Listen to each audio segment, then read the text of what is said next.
Hello everyone, সবাই কেমন আছো? আমরা সবাই ভালোই আছি। পিঙ্কি বুস ব্লগ থেকে তোমাদের সবাইকে ওয়েলকাম। নতুন একটা এপিসোডে চলে এসেছি আমরা জগন্নাথ মন্দির, মানে এটা হচ্ছে দীঘার জগন্নাথ মন্দিরে চলে এসেছি। এটা কয়েকদিন আগেকার ভিডিও, তখন একটু একটু ঠান্ডা ছিল, তখন আমরা গেছিলাম। তো তোমাদের সাথে শেয়ার করা হয়নি, তো ভাবলাম আজকে শেয়ার করে দিই ব্লগটা। তো যাই হোক, এখন আমরা ওখানে জুতো কাউন্টারে জুতো রেখে আসলাম। সিস্টেমটা এবারে ভীষণ ভালো করেছে। আমরা এই নিয়ে সেকেন্ড টাইম আসছি।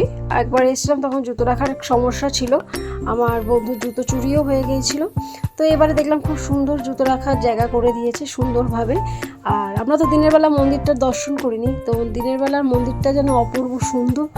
সব থেকে বেশি সুন্দর লাগছে দেখছি দিনের বেলা। রাতের সৌন্দর্যটা একরকম আর দিনের বেলার সৌন্দর্যটা আরেক রকম।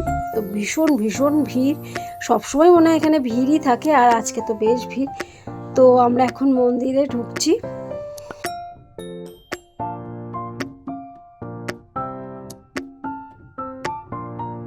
ভেতরে অনেকটাই জায়গা, অনেক বেশ। যাই হোক, চলো এখন আমরা মন্দিরের ভেতরে এবার প্রবেশ করব। তবে এবারে তো সিস্টেম করেছে ব্যাগ রেখে ঢুকতে হবে।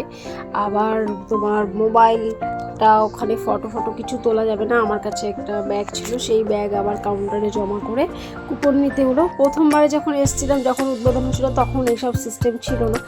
যাই হোক, এবারে করেছে, খুব ভালো হয়েছে, নিয়মটা বেশ ভালো। তো এরকম নিয়ম থাকা আর নিয়ম আমাদের মানাও উচিত। তো এই যে চলে এসেছি মন্দিরে। আমার তো নমস্কার করে যেন স্বাদই মিটছে না, আর মন্দির যেন যত দেখছি চোখ আমার একদম জুড়িয়ে যাচ্ছে।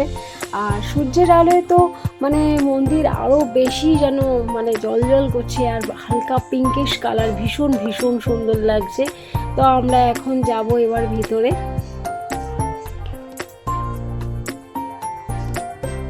আমার পেছন থেকেও দেখো, ব্যাক সাইড দিয়েও আমি মন্দিরটা মানে ক্যাপচার করেছিলাম।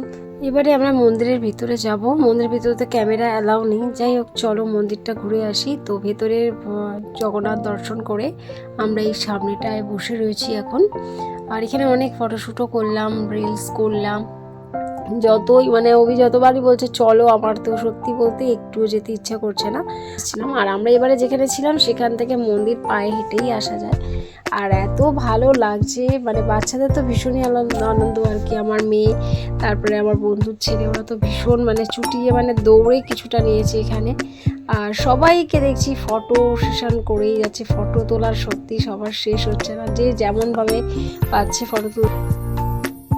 ভীষণ সুন্দর হাওয়া দিচ্ছিল, যে হালকা ঠান্ডার ভাবটা, সেটা থেকে মানে এত ভালো লাগছিল যে মানে কি বলবো, ভীষণ শান্তির একটা নিঃশ্বাস নেওয়ার মতন একটা পরিবেশ। তো তারপরে আমরা চলে এলাম আম্রবতী পার্কে। এখানে বাচ্চাদের তো যতবারই আসি আমরা, আম্রবতী পার্কটা মিস করি না, ততবারই আসি। তো আমরা এখন টিকিট কেটে ভেতরে চলে এসেছি। আর এই দেখো, এখানে একটা লন্ডন বাস দেখা যাচ্ছে। এবার এইটা আমরা প্রথমবার এখানে এসে কোনোদিনও রোপওয়ে উঠিনি। ভাবছিলাম রোপওয়ে উঠবো, কিন্তু রোপোর দিকেই এখনো যাচ্ছি। জানি না আমাদের রোপোতে চান্স হবে কি হবে না, কারণ ওখানে অনেকটা লাইন পড়ে বলে আমরা 2-3বারই আমরা ফিরে এসেছি, কারণ অতক্ষণ ধৈর্য ধরে আমরা কখনোই দাঁড়াই না। তো যেটা বললাম দেখো, সেটাই হলো, সেই রোপোতে অনেক লাইন দিতে হবে। ওই জন্য আমরা বোটিংয়ের এখানটা একটু ফাঁকা ছিল বলে আমরা সবাই মিলে টিকিট কেটে বোটিংয়ে চলে আসলাম। আর বোটিং করতে খুবই ভালো লাগে। আমার বেশ একটু ভয় লাগে যখন ওই মাঝখানটায় আমরা যাই, তখনই মানে বেশ ভয় লাগে। যাই হোক, তো সবাই দেখো খুব মজা করছি জলে, মানে হাত দিতেও বেশ ভালো লাগছিল। আর আমরা যে বোটিং করছিলাম, ঠিক আমার মাথার উপর দিয়ে কিন্তু রোপোগুলো যাচ্ছিল, আরও যেন বেশি সুন্দর লাগছিল।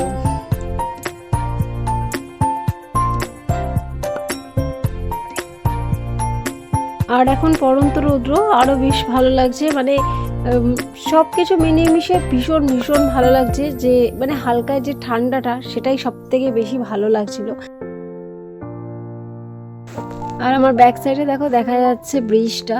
এই ব্রিজের তলা দিয়ে যেতে বেশ ভয় লাগে, কারণ এই যে দেখো বাঁশের খুঁটি রয়েছে, ঠিকভাবে কাটিয়ে একদম মাঝখান দিয়ে ঢুকতে হবে। আর আমার ভীষণ ভয় লাগে, একবার ধাক্কা লেগে গেলে মনে হয় যেন বোটটা এদিকে থেকে ওদিক হয়ে যেতে পারে। যাই হোক, আমরা খুব দেখো ভালো মতন করেই পেরিয়ে এসেছি। আর আমাকে তো দাদা ভীষণই ভয় দেখাচ্ছিল, যে আমার বন্ধুর বর ভীষণ ভীষণ আমার পিছনে লাগতে ওর ভালোই লাগে। যাই হোক, তো আমরা আবার সেই জলে হাত দিয়ে আবার এগোতে, মোটামুটি দেখো আমরা চলে এসেছি। এখানে একটা টাইমিং থাকে, এরকম টাইমিং থাকে। তো যাই হোক, আমরা মোটামুটি দেখো এসেই যে গেলাম।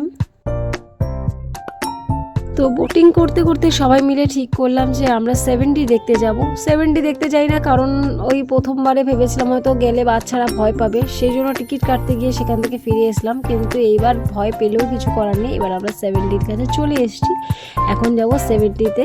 তো 7D তো এখানে দেখলাম ফাঁকাই আছে, ওরা কয়েকজন হলে তারপর আর কি শোটা চালু করে। আর এখানে পার হেড হচ্ছে 100 টাকা করে নিয়েছিল, বাচ্চাটার একটু কম নিয়েছিল, সেটা আমার ঠিক মনে নেই। ওর জন্য মনে হয় আমাদের 100 নিয়েছিল, ওর বোধ হয় 50 টাকাই নিয়েছিল। যাই হোক, তো চলো এখন যাব ভেতরে, ওখানে তো আবার ক্যামেরা অ্যালাউ নেই। তো যাই হোক, এই যে জাহাজ বাড়ি, আর এর অপোজিটেই ছিল আমাদের হচ্ছে হোটেলটা।